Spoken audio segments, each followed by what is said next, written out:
Ja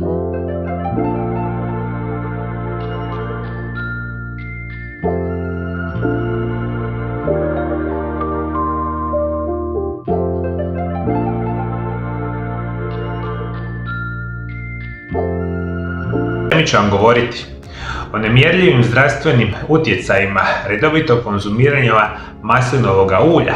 Za nečim što se naziva limun ili specijalnije ćemo još govoriti o samome limunovome soku. I što će se dogoditi u vašem organizmu, a ovo veliki broj osoba interesira, ima potpuno pogrešno shvaćanje što se zapravo događa ako svaki dan odlučite konzumirati jednu žličicu maslinovog ulja sa jednom žličicom limunovog soka zajednički promiješano. Na kraju ove ću vam emisije reći što možete očekivati od ovog tipa zajedničke kombinacije. Ali da bi to i malo počeli shvaćati što se zapravo događa kod ovakve vrste problematike ili zapravo eventualnih zdravstvenih blagodati, morat ćemo malo razlučiti što je zapravo maslinovo ulje i što su zapravo utjecaj na naše zdravlje od limunovog soka ili specijalno redovito konzumiranja organskog limuna.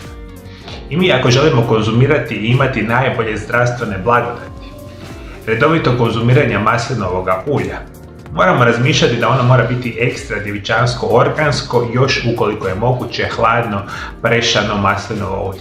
I upravo iz te perspektive veliki broj ljudi će ostati šokirani kada vi redovito konzumirate maslinovo ulje na ovu verziju, što može očekivati za vaše tijelo. I mi zapravo kada govorimo uvijek je neočekivana radost kada se ispostavi da je nešto tako nevjerojatno ukusno, tako i nevjerojatno dobro za vas. Maslinovo ulje već je tisućama godina glavna tema mediteranskih kultura, koje datira još od starih Grka i Rimljana i danas je najpopularnije ulje za kuhanje u samoj regiji. Zapravo stručnjaci za prehranu nekakva istraživanja govore da rekli smo tisućama godina unatrag se u starim drevnim civilizacijama, specijalno rimskoj i grčkoj, redovito koristilo maslinovo ulje. I mi kada govorimo o samom maslinovom ulju, u usporedbi sa drugim uljima za kuhanje, maslinovo ulje ima jedinstveni potencijal jer ima veliku količinu izuzetno visokog postotka mononezaštićenih masnih kiselina koje se nalaze u cijelom maslinovom ulju. Kao rezultat toga konzumacija maslinovog ulja povezana je sa svime, od poboljšavanja razine kolesterola do jačih raspođenja, sve do jačih samokostiju. I kada govorimo osim tih mononezasićenih masnih kiselina, samo maslinovo ulje je krcatoš, a nešto što se nazivaju polifenoli. I mi kada konzumiramo redovito same polifenole, možemo reći da su specijalno to prirodno bioaktivni spojevi sa antioksidativnim svojstvima. Polifenoli djelomično pogoduju zdravlje i se bore protiv oksidacijskog stresa, vrste stijesa koje tijelo oštećuje lipide, proteine i DNK, na koji način doprinose srčanim bolestima, raku, dijabetesu i samoj demenciji. I to ono što smo rekli puno puta. Vi kada redovito konzumirate namirnice koje su bogate antioksidansima, a specijalno antioksidansima iz maslinovog ulja, djelovat ćete izuzetno protuupalno. I na prvom mjestu ću vam reći, redovitim konzumiranjem maslinovog ulja vi značajno poboljšavate funkcioniranje vašega srca i vaših krvnih žila. Jer bolesti srca i krvnih žila su najveći problem današnje modernog načina života. Redovita konzumacija izuzetno loših namirnica, pijenje velike količine lijekova desetljećima, jako malo vježbanja, prekomjerna tjelesna težina, enormna količina stresa i kronična nesanica dovode do velikog broja osoba da doživljavaju problema sa srcem. Visoki krvni tlak, nastanak krvnih ugrušaka pa nastanak srčanog udara vi možete na potpuno prirodan način početi sprječavati redovitim konzumacijom maslinovog ulja. Isto tako, maslinovo ulje, gdje velike količine upravo ovih mononezasićenih masnih kiselina i polifenola jako blagotvorno djeluje na funkcioniranje vašega mozga. Onaj dio vezan je za krvne žile i sprečavanje krvnih ugrušaka jako je bitno iz perspektive prevencije moždanog udara i nečega što se naziva demencija ili Alzheimerova bolest. Jer apsolutno su sva istraživanja apsolutno zapravo bi rekli jasna, jer mi kao nacija ili zapravo gledajući kao ljudi u svijetu izuzetno ubrzano, ajmo tako reći, starimo, imamo puno više starijih osoba nego ikada u povijesti, a imat ćemo ih još više u sljedećih nekoliko desetljeća godina života, a posljedica svega toga je puno veći rizik od nastanka Alzheimerove bolesti, Parkinsonove bolesti i bilo koje vrsta demencije. Isto tako i od moždanog udara, a upravo nam iz te perspektive značajno pomaže redovito korištenje maslinovog ulja. Maslinovo ulje kao takve možemo reći da može smanjiti rizik od određenog vrsta raka. Iako nijedna hrana nije čarobni lijek za prevenciju protiv raka, konzumacija maslinovog ulja može biti jedan od razloga zašto se stope raka osobito niže u mediteranskim zemljama. Nalazi iz nedavne studije iz 2020. godine sugeriraju da ekstra djevičansko maslinovo ulje pokreće promjene u crijevnim bakterijama koje su povezane sa prevencijom raka debelog crijeva. A prethodna istraživanja su pokazala da žene koje jedu više maslinovog ulja imaju manji rizik od raka debelog crijeva i raka dojke. I nekoliko komponenti maslinovog ulja je antikancerogena svojstva kao što su oleinska kiselina, hidroksizitol, olekantol, fitosterole i nešto što se naziva skvalen. I vi redovito koristeći maslinovo ulje imate ona blagotvorna antikancerogena svojstva. Jer mi kada govorimo o samom raku možemo reći da veliki broj raka u današnjem modernom načinu života su izuzetno velikom porastu. U najvećem smo opasnosti od nečega što se naziva rak pluća za muškarce. Kod žena je to zapravo rak dojke. Međutim, jedan od onih enormnih raka, zapravo vrsta raka koji značajno rastu je danas rak debeloga crijeva. On je praktično u većini razvijenih zemalja svijeta već na 2. ili 3. mjestu, što je enormno velika povećana razina u odnosu na prije 20 do 30 godina. I generalno razmišljamo, blagotvorno protuantikancerogeno djelovanje redovitim konzumiranjem maslinovog ulja možemo naravno postići. Možemo reći isto tako, maslinovo ulje itekako podržava zdrave mentalne izglede i raspoloženje. Ono što možemo reći, u jednoj studiji 30% sudionika je ušlo u remisiju zbog umjerene do teške depresije nakon 12-tjedne intervencije mediteranske prehrane koja je uključivala maslinovo ulje.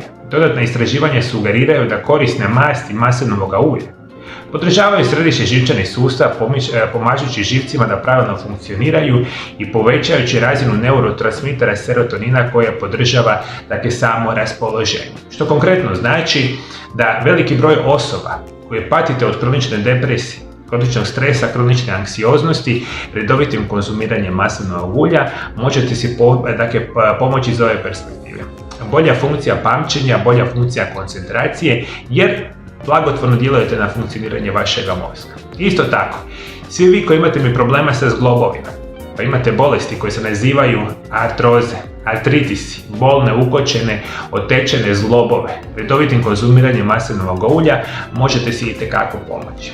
Osobe koje imaju problema, specijalno kada govorimo o samoj zdravlju kostiju, u kategoriji itekako velikog pojačavanja zdravlja kostiju snage ide redovitim unošenjem kalcija, vitamina D koji grade kosti. Upravo u tijelu zapravo može se uključiti stanice oksalata koji razgrađuju kosti, ali istraživači govore da protuupalni polifenoli maslinovog ulja mogu pokrenuti mehanizme koji pomažu u sprječavanju razgradnje kostiju i stimulirati stvaranje novih kostiju, što je nevjerojatno bitno za reći. Dakle, redovitim konzumiranjem maslinovog ulja prevenirate nastanak samih problema sa osteoporozom, osteopenijom, generalno vezano za porozne i izuzetno loše kosti, a u najvećem opasnosti ste svi vi žene, specijalno iznad 50. godine života.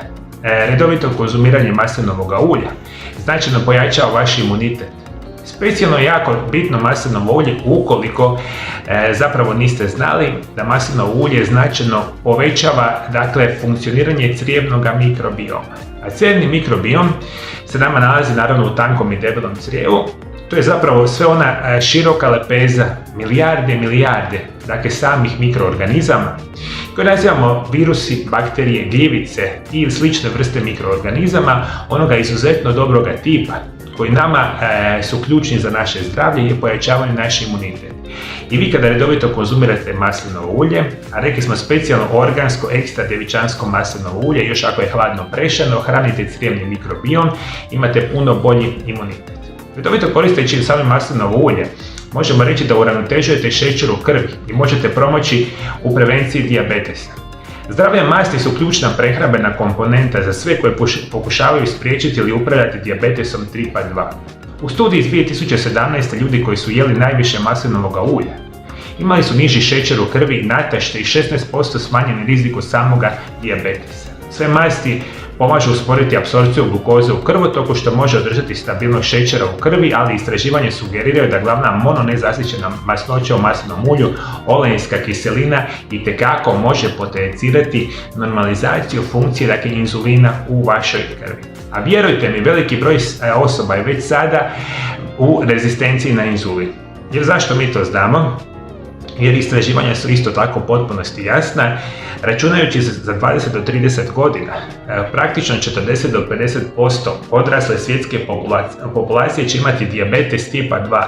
Jer, rekao sam, opet je to sve uzrok ovaj današnji modern način života, loš, zapravo generalno razmišljanje o životu, izuzetno loša prehrana i drugo. Dakle, ukoliko želite prevenirati nastanak rezistencije na inzulin i želite kontrolirati, dakle, razinu šećera u vašoj krvi na najbolji prirodan način, maslinovo ulje nam ovdje može pomoći. Isto tako, maslinovo ulje je prilično, dakle, zasitno i ono kao takvo samo po sebi ima mogućnost da vas učini sitima na dugi vremenski period. Odmah iste sekunde imate puno veću šansu da smršavite, što je izvanredno bitna situacija. Redovito korištenjem maslinovog ulja možemo reći da ono je, što se tiče samih ulja, izuzetno bitno, može se itekako s njime kuhati, jer ono što moramo reći da maslinovo ulje izdržava puno visoke temperature. Maslinovo ulje suzbija oksidativni stres uzrokovan toplinom i usporava stvaranje nezdravih samih spojeva. I ono što je zapravo, dakle, još bitno za reći. Mi kada govorimo o maslinovom ulju možemo reći, ako ga samo koristite, ovo je sve vama itekako očekivajuće. Kada koristite redovito limune, dakle, morate mi itekako biti svjesni. Kada govorimo o samome limunu, iako su još, nismo sigurni odakle zapravo limun je nastao, međutim danas se razmišlja, vjeruje da je porijeklom iz Indije, Kine ili Burme. Limuni su u drevni Rim ušli u 2. stoljeću prije Krista, ali još nisu bili široko korišteni ili kultivirani u Europi do kasnije. Zapravo to se nije dogodilo do oko 1000. godine nakon Krista. Tada se limun zapravo počeo širiti na ovu mediteransku regiju, slično kao i, dakle, maslinovo ulje. Jer i maslinovo ulje i limun se smatraju dijelom one mediteranske prehrane, koje veliki broj vas zna da je itekako zdrava za vaše tijelo. I ono što je jako bitno za reći, negdje tamo u 17. stoljeću, točnije preskom 17. 18. stoljeća, negdje oko 1747. godine, jedan znanstvenik koji se naziva James Lind je otkrio zapravo da limuni ili vitamin C iz limuna može pomoći liječiti nešto što se naziva skorbut. Jer u to doba jako veliki broj osoba, specijalno mornara, je provodio na moru i oboljevaju od skorbuta, kroničnog nedostatka vitamina C, onda to nisu znali. Međutim, ono što mi danas znamo, da je limuni su itekako krcati sa vitaminom C. I mi kada govorimo o samom, dakle, limuni, oni su danas pristojan izvor kalija i vitamina C, a glavni biljni spojevi limuna su limunska kiselina. Ona je najzastupljenija organska kiselina u limunima. Limunska kiselina može spriječiti stvaranje bubrečnih kamenaca. Hesperidin, ovaj antioksidans, može ojačati krvne žile i spriječiti aterosklerozu, nakupljanje masnih naslaga unutar vaših arterija. Diosmin je antioksidans koji se koristi u nekim lijekovima koji utječe na cirkulacijski sustav i diosmin poboljšava mišićni ton i smanjuje kroničnu upalu u vašim krvnim žilama. Eritrocin, ovaj antioksidans, se nalazi u limunovom koru, limunovom soku i nešto što se naziva D-limone, što je nevjerojatno bitna perspektiva.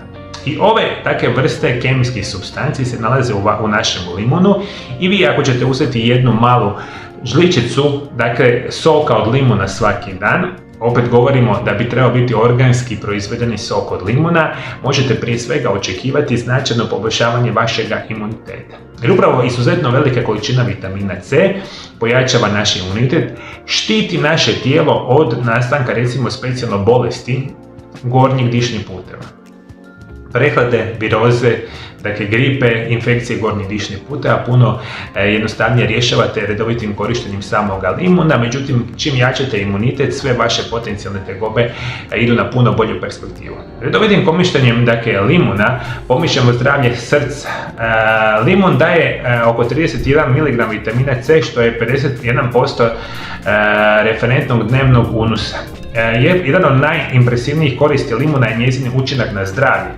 Zahvaljujući visokom sadržaju vitamina C, uključujući nekoliko obroka ovoga kiselog ploda, u vašoj prehrani tjedno moglo bi se pomoći da vaše srce bude zdravo i snažno. Isto tako, redovitim konzumiranjem samoga limuna značajno poboljšavate funkcioniranje vaše kože, smanjujete nastanak od samih bora i ona vidljiva oštećenja kože specijalno idu ukoliko u vašoj koži imate sve manju i manju koncentraciju nečega što se naziva kolagen, nešto što se naziva elastin i keratin. A upravo vitamin C je onaj glavni vitamin koji će potencirati funkcioniranje vašega kolagena u koži.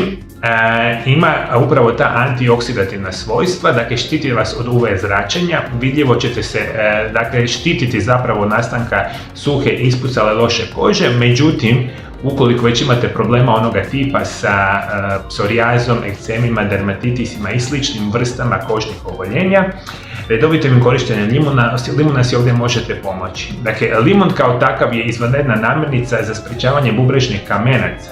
Ako patite od bubrežnih kamenaca, 1 ili 2 limuna u svakodnevnoj prehrani može vam značajno pomoći, zato što limuni sadrže limunsku kiselinu, a dokazana limunska kiselina povećava volumen urina i pomoć u prevenciji bubrežnih samih kamenaca, što je nevjerojatno bitno za vaše zdravlje. Isto tako govorimo da je vitamin C jedan od onih snažnih antioksidanasa koji ima antikancerogena svojstva. Upravo redovito korištenje limuna pomažete si u prevenciji nastanka raka. Isto tako, kada redovito koristite sami limun, on kao takav omogućuje vam detoksikaciju i čišćenje organizma, a samim time potencirate brže i kvalitetnije mršavljenje, što je super perspektiva. Redovitim korištenjem samoga limuna povećavate apsorpciju željeza. Željezo je nevjerojatno važan mineral za vaše tijelo. To je jedna od glavnih komponenti hemoglobina koji se nalazi u crvenim krvnim stanicama i pomaže tijelu s kisikom koje treba. Postoje mnoge skupine ljudi u opasnosti od nedostatka željeza, specijalno vegetarijanci i vegani. Osim toga, žene reproduktivne dobi u većem su riziku od gubitka krvi kroz samu menstruaciju. Upravo vitamin C pomaže u apsorpciji željeza kako bi se spriječila stanja poput anemije uslijed nedostatka samoga željeza, što je nevjerojatno bitna perspektiva. Dakle, i puno toga nama još može limun pomoći ako ga koristimo u pravilnim omjerima. I dolazimo sad do onoga najključnijeg od svega. Veliki broj dezinformacija danas kola u medijskom prostoru. I sada dolazimo do onoga najbitnijeg sa početka naše emisije. Velik broj ste puta čuli od izvora koji nisu nimalo relevantni i nisu izvori koji će vama dati pravilne zdravstvene informacije. Nažalost, veliki broj vas sluša, pa čujete jako veliki broj neistina. Dakle, veliki broj puta sam vama rekao da redovitim korištenjem limuna zajedno sa maslinovim uljem da dobijete neku enormnu bitnu kombinaciju koji će, osim ovih zdravstvenih blagodati kad ih zajednički koristite, enormno više potencirati zdravlje vašega tijela, što uopće nije istina. Zapravo ne postoji niti jedna relevantna studija koja će reći da kombinacija maslinovog ulja i limuna zajednički je puno bolje nego kada se konzumira jedno i drugo posebno. I to je zapravo poanta današnje ove emisije. Vi ukoliko koristite maslinovo ulje zajedno sa sokom od limuna, ako ga koristite posebno, apsolutno je sasvim u redu. Ako koristite zajednički, ne možete očekivati da će njihovi sastavi i njihova zdravstvena blagodati za naše tijelo biti puno veći. To su zapravo neistine, ali sami po sebi mogu imati određene zdravstvene blagodati kao sve ovo što sam danas nabrojao.